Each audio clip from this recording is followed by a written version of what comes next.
Teknologi blockchain pasti salah satu inovasi terbesar di abad ke-21 mengingat efek riaknya yang berdampak pada berbagai sektor dari keuangan hingga manufaktur serta manajemen supply pasokan dan juga ada edukasi dan lain-lain. Tidak diketahui oleh banyak orang adalah sejarahnya blockchain yang bermula sejak awal tahun 1990-an. Sejak popularitasnya mulai bertumbuh beberapa tahun lalu, sejumlah aplikasi telah bermunculan dan banyak penerapan menegaskan dampak yang ditakdirkan semakin perlombaan ekonomi digital ini memanas. Dalam diskusi video kami hari ini, kita akan belajar tentang sejarah blockchain dengan evolusinya. Oke, let's go!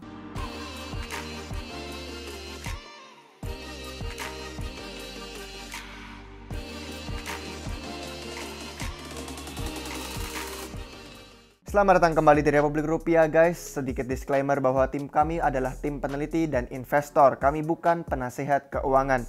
Jadi mohon selalu lakukan riset kalian sendiri sebelum menginvestasikan uang apapun.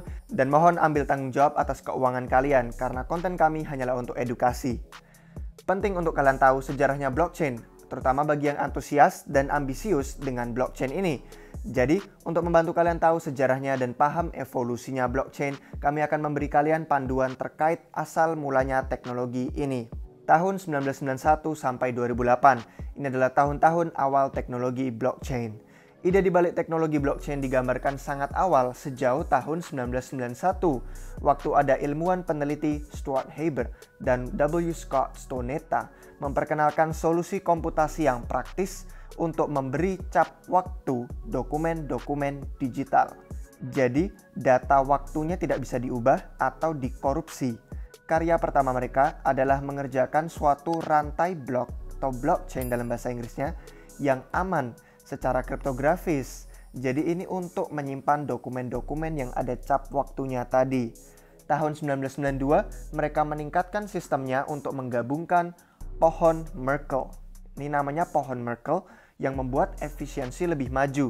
Demikian mereka mampu mengoleksi lebih banyak dokumen dalam satu blok.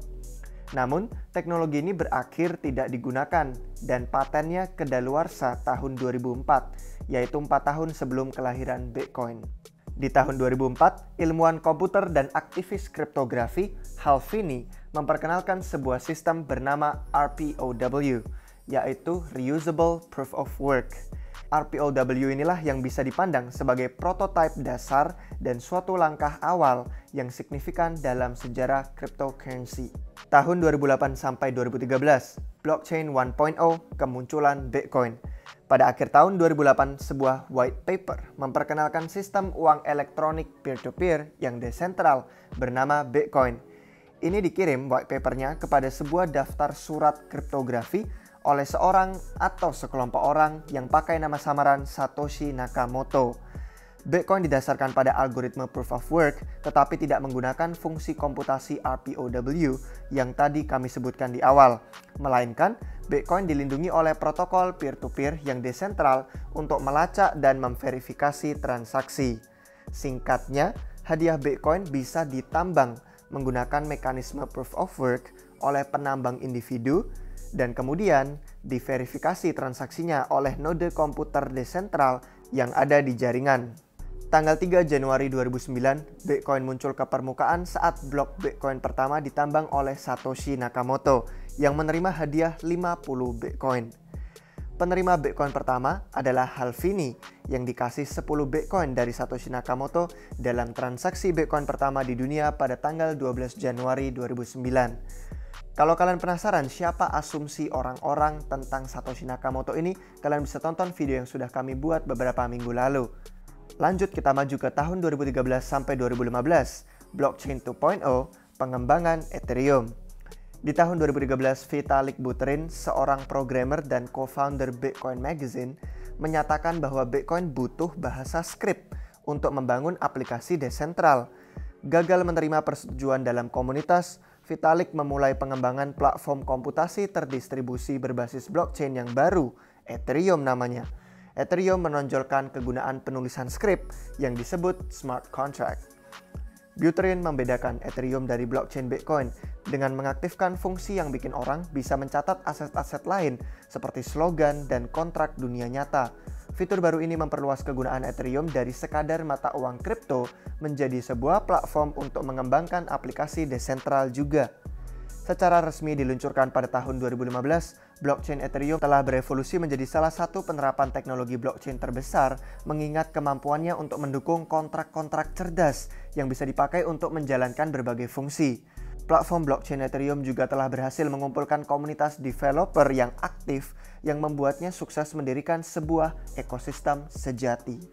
Langsung ke tahun 2015 sampai 2018 ada blockchain 3.0 atau penerapan blockchain yang lain. Sejarah dan evolusi blockchain tidak berhenti hanya dengan Ethereum dan Bitcoin. Dalam tahun-tahun belakangan, sejumlah proyek telah bermunculan, semuanya memanfaatkan kapabilitas teknologi blockchain. Proyek-proyek baru telah berupaya mengatasi kekurangan yang dimiliki Bitcoin dan Ethereum, serta juga memperkenalkan fitur-fitur baru dengan teknologi blockchain. Di tahun-tahun awalnya setelah Ethereum, ada beberapa penerapan blockchain baru termasuk NEO, yang dijuluki platform blockchain desentral dan sumber terbuka yang pertama diluncurkan di Cina. Bahkan meski negaranya melarang cryptocurrency, NEO tetap aktif dalam inovasi-inovasi blockchain. NEO menyebut perannya sendiri sebagai Ethereum-nya Cina, setelah menerima dukungan dari CEO Alibaba, Jack Ma, sebagaimana mereka berencana untuk punya dampak yang sama kayak Baidu di negara itu. Dalam perlombaan mempercepat pengembangan Internet of Things, beberapa developer melihat cocok nih untuk memanfaatkan teknologi blockchain, dan dalam prosesnya mereka muncul dengan IOTA. Platform cryptocurrency ini dioptimalkan untuk ekosistem Internet of Things atau Internet segala hal, selama mereka berusaha menyediakan biaya transaksi nol serta adanya proses verifikasi yang unik. Itu juga mengatasi beberapa isu skalabilitas yang terkait dengan blockchain 1.0 Bitcoin. Selain IOTA dan NEO, ada juga banyak platform blockchain lain yang memiliki efek riak di dalam sektor. Blockchain Monero, Zcash, dan Dash muncul sebagai jalan mengatasi beberapa isu keamanan dan skalabilitas yang ada di penerapan blockchain awal. Dijuluki sebagai altcoins privasi, 3 platform blockchain ini berupaya menyediakan privasi dan keamanan transaksi level tinggi. Di tahun 2015, Linux Foundation mengungkapkan sebuah proyek blockchain sumber terbuka. Mereka jadinya menyebut ini Hyperledger, yang hingga saat ini berfungsi sebagai pengembangan kolaboratif atas banyak ledger terdistribusi. Di bawah kepemimpinan Brian Behlendorf, Hyperledger berupaya memajukan kolaborasi lintas industri untuk pengembangan blockchain dan ledger terdistribusi.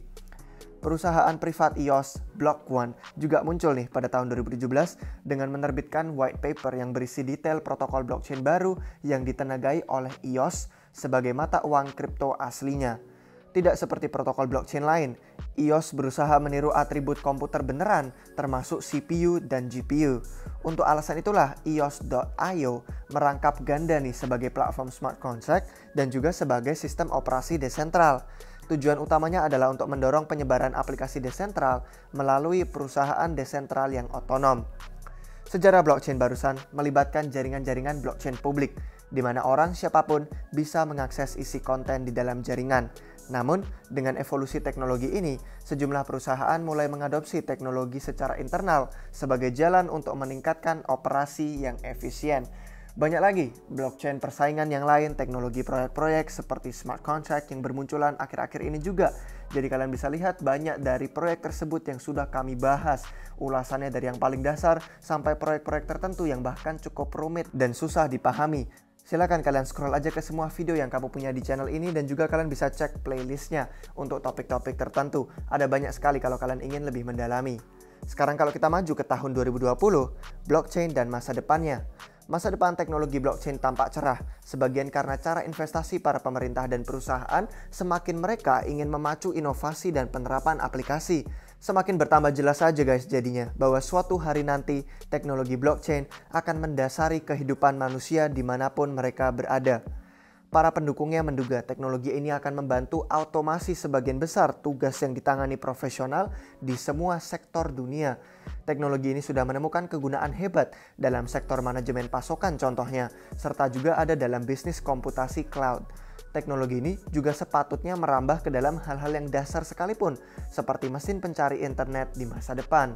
Semakin teknologi ini berevolusi, Gartner Trend Insights menduga setidaknya satu bisnis yang dibangun di atas blockchain akan bisa menjadi bernilai lebih dari 10 miliar dolar per tahun 2022. Menurut Blockchain Digital Transformation, bahkan perusahaan penelitian ini berharap valuasi bisnis mereka bertumbuh hingga lebih dari 176 miliar dolar per tahun 2025 dan melebihi 3,1 triliun dolar per tahun 2030. Jadi itu semua berdasarkan angka sih guys, tapi kalau kalian lihat evolusi teknologi blockchain dalam tahun-tahun belakangan telah menambah permintaan atas orang yang punya latar belakang blockchain profesional. Perusahaan-perusahaan, bisnis, pemerintah, dan lembaga institusi di seluruh dunia semuanya menaruh mata dan perhatian pada teknologi blockchain. Mereka ingin menerapkan blockchain untuk mendapatkan manfaat yang ada dari aplikasi-aplikasi tersebut. Kami sudah membahas lebih lanjut tentang peluang karir dan potensi ini di video yang ada minggu lalu. Silahkan kalian nonton itu kalau kalian belum. Tapi kiranya sekian dari kami hari ini guys. Apa pendapat kalian tentang sejarah dan evolusi blockchain? Apa kalian sadar masa depan itu cerah dan kalian yang pada nontonin Republik Rupiah merupakan pengadopsi dan investor awal? Jika kalian ingin selalu belajar hal baru dari tim peneliti kami di sini, maka like dan subscribe biar kalian gak ketinggalan video terbaru apapun.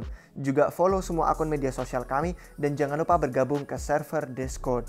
Untuk yang belum tahu, di server Discord kami membuka opsi keanggotaan berbayar di mana kalian bisa akses konten-konten eksklusif dan informasi terhangat tentang kripto dan blockchain. Selain itu kalian bisa ngobrol langsung dengan komunitas kami yang akan membantu pembelajaran kalian apapun itu topiknya yang kalian pengen tahu. Dan masih banyak lagi guys manfaat yang akan datang yang sedang kami kerjakan di balik layar untuk para anggota. Informasi dan link untuk bergabung semuanya ada di deskripsi di bawah. Terima kasih guys sudah menonton sampai akhir, sampai jumpa di waktu yang berikutnya. Cheers!